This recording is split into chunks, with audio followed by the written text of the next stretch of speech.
Slaves in 1776, year of first ballot. Kamala or Trump? Why do Jake still vote? Homeborne slaves. I'm going to give all honor, glory, and praise to the Most High YAHAWAH, only begotten Son YAHAWASHI. Double honors to my elders, a great millstone taught me this truth through the Spirit. Singing honors to the elect, peace and bless to the 1/3, and to the confusion of faces in the four corners of the earth, because Israelites will look like every person on earth. So you have to try the Spirit by the Spirit. Nonetheless, let's get right into it. Days away, mama's away of determining who's going to be the president of the United States of America. Nonetheless, you're choosing the lesser of two evils. Doesn't matter which one you choose. But my thing is, I want to go into history on why Jake so adamant on voting for either one of them on both sides. And I uploaded a video a couple of days ago about this Edomite, how he was pretty much trying to be roughhousing and rude and physical with some Judahite women at some ballot office or whatever you want to call it, government office, because he couldn't wear a MAGA hat. According to the law, according to the government, he couldn't wear a MAGA hat. He was upset, threw the hat, tried to get physical with women and everything. But majority of the women that was there collecting ballots, helping, is the lapdog known as the Judahite woman, or in layman terms, the black woman. And remember, when you're talking about voting, going to the history, we were slaves. We were still slaves. Let's get that. So right here, 1776, the New Jersey Constitution grants voting rights to all inhabitants, including women. Let's go a little deeper. In 1776, when the American Revolution began, approximately 500,000 African Americans lived in the colonies, with 90% of them enslaved. The first ballot, y'all, was cast 1776. 90% of us were still slaves. Voting was never meant for you any goddamn way. Now I'm getting upset. I'm going to tell you why. This is Deuteronomy chapter 1, verse 13. Take you wise men and understanding and known among your tribes. I will make them rulers over you. See, the Lord said we should pick a ruler from amongst our tribesmen, our people. See, when you go into that word tribe as well, and the reason why I'm bringing this up, because like I said, they created voting for their society, for their establishment, for their government. You were never supposed to be a part of their society, their government. Because for one, this is our punishment. America is our punishment. This is not our rest, right? This is Egypt all over again, meaning this is a house of bondage. This is the house of where the slaves are, us, right? So you go into that word tribe. I just want to get straight to the point. Like it says, clan or tribe, and it says, strong definition, unused root, probably meaning to branch off, a scion, literally a stick. That's for punishing, riding, fighting, ruling, walking. Think about the stick. Remember what it says? Get two sticks and bring them together. The wood, talking about in the book of Ezekiel, bringing the tribes together. And when it says scion, it goes back to graphing as well, right? So it goes back to pretty much someone from the seed line, the lineage of Abraham, Isaac, and Jacob to rule over you. An Israelite. That's pretty much what it means, okay? So now, once again, why the hell do our people vote? Why? Psalm 60, 11, and 12. Give us help from trouble, for vain is the help of men. Through God we shall do valiantly, for he it is that shall tread down our enemies. Look at how Esau is treating their own people. What make you think he give a fuck about you? I'm just being raw now. Huh? You got Edomites complaining in their own queendom. Jake, what the hell you got to be happy about? What the hell y'all up there rah about who you voting for? It don't matter who's in office. They don't give a damn about you. They treat the immigrants better than their own citizens, including their own people. When is Jake gonna wake up and understand, man? You suffer from Stockholm Syndrome. You love your oppressor, man. And you forsake the men of the Lord and you forsake the God. The same Bible that the president that you want to be president, whoever you voting for, gets inaugurated on, that same Bible tells you you're supposed to choose someone from your own tribe. And that the Lord said he was going to bring King David back to rule with YAHAWASHI. What are you talking about? This is ridiculous. Jeremiah 2:13 through 14. For my people have committed two evils. They have forsaken me, the fountain of living waters, and hewed them out cisterns, broken cisterns that can hold no water. Is Israel a servant? Is he a homeborn slave? Why is he spoiled? We are homeborn slaves, right? We have cisterns that we built that don't hold water. What does it mean by that? The water is the wisdom. Like it tells you in, what's that, John 7:34? If I'm not mistaken, he that believeth on me, out of his belly shall flow rivers of living water. Think about the parables when they use certain similitudes. Wherever you see water, fresh, clean, running water, there's life there. A riverbed, there's life there. A lake, there's life there. Even if it's a saltwater lake, it's still life there because there's still food there. Wherever there's water, but moving water is always best because it gets purified through the sediment rocks and all of that stuff, right? That's how you get alkaline water. When it says it has magnesium and all that good stuff in it, that comes from the actual elements from the earth inside of the rocks that filters the water. But the point of the matter is, he that believeth on me, out of his belly shall flow rivers of living water, right? So our people don't have the knowledge. They can't obtain the knowledge and hold it. And what does the Lord say?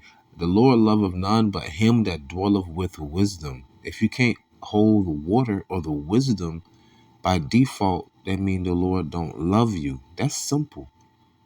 That's simple. Love is an action. Remember that. But back to this at hand. 1776 was the first ballot cast. Let's go back to it.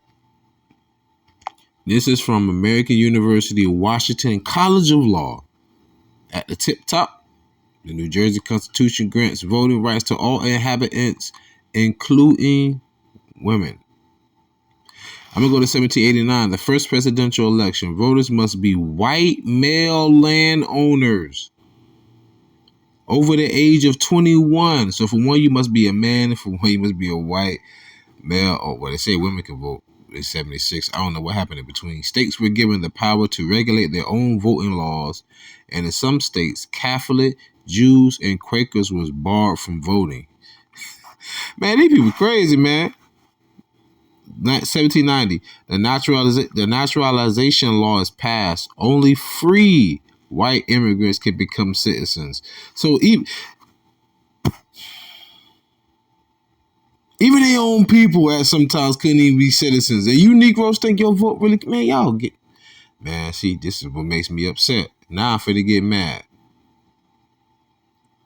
You a, hey, how they say back in the day? How they say back in the day? You a damn fool. Damn right. Thomas Mundy Peterson, first African-American man to cast a ballot. I'm just reading it verbatim.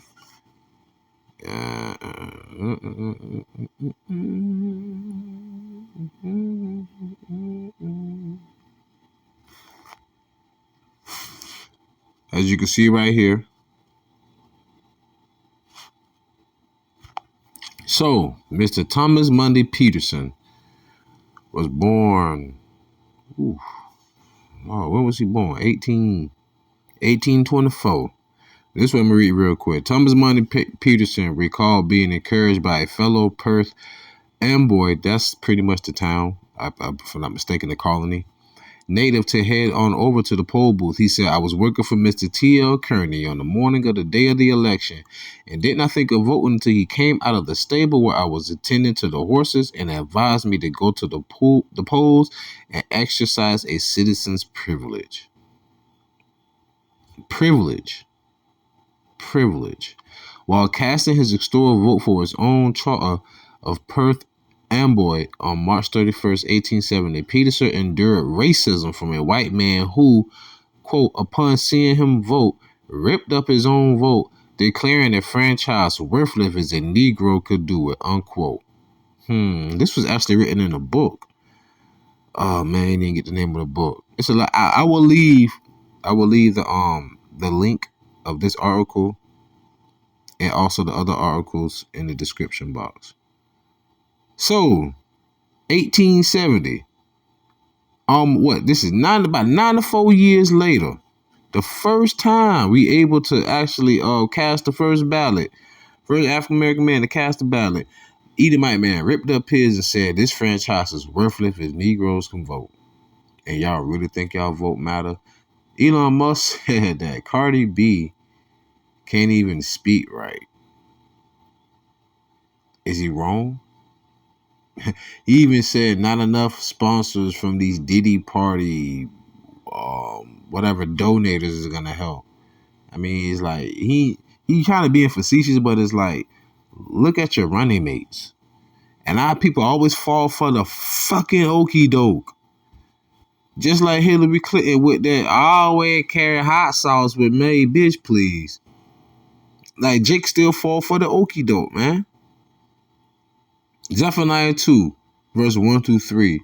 I won't be too long, so like, gather yourselves together, yea, gather together, O nation not desired. Before the decree bring forth, before the day pass as the chaff, before the fierce anger of the Lord come upon you, before the day of Yahawah's anger come upon you. Seek ye the Lord, all ye meek of the earth, which is only Israelites, which have wrought his judgment. Seek righteousness, seek meekness. It may be ye shall be hid in the day of Yahawah's anger. The fact of the matter is that Zephaniah 2 and 1, gather yourselves together, yea, gather together, O nation not desired.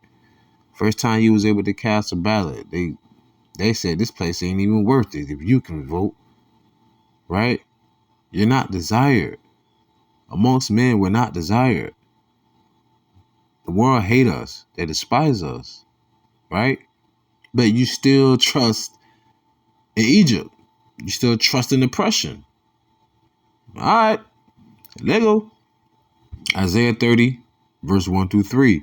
Woe, which means destruction, to the rebellious children, saith the Lord, that take counsel but not of me, and that cover with a covering but not of my spirit, that they may add sin to sin. What does that mean? Listen, that walk to go down into Egypt, to the government, and have not asked at my mouth, to strengthen themselves in the strength of Pharaoh, voting, passing laws, legislations, and to trust in the shadow of Egypt. What does that mean?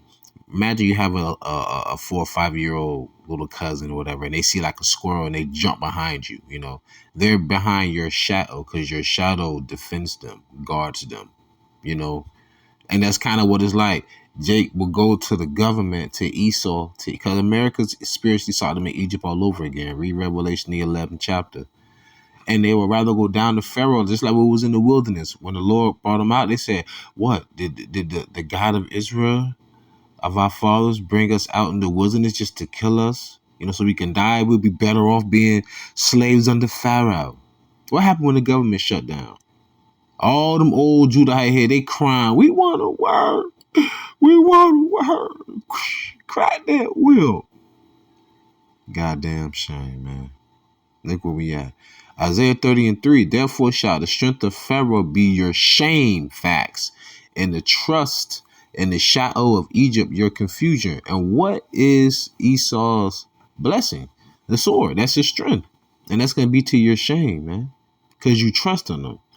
Remember what the scriptures say about a snake charmer? Roughly paraphrasing. It said, well, who would pity Who would pity a charmer that's bitten by a serpent? It's like there's no. That's a rhetorical question. Like they say, you play with fire, you get burned. If you want to go down to the pit and converse with the serpent, don't crawl out talking about you got bit. What you expect? It's a serpent. Now I'm gonna close out with this one. This is for the elect. Sirach or Ecclesiasticus chapter 2 verse 17 and 18.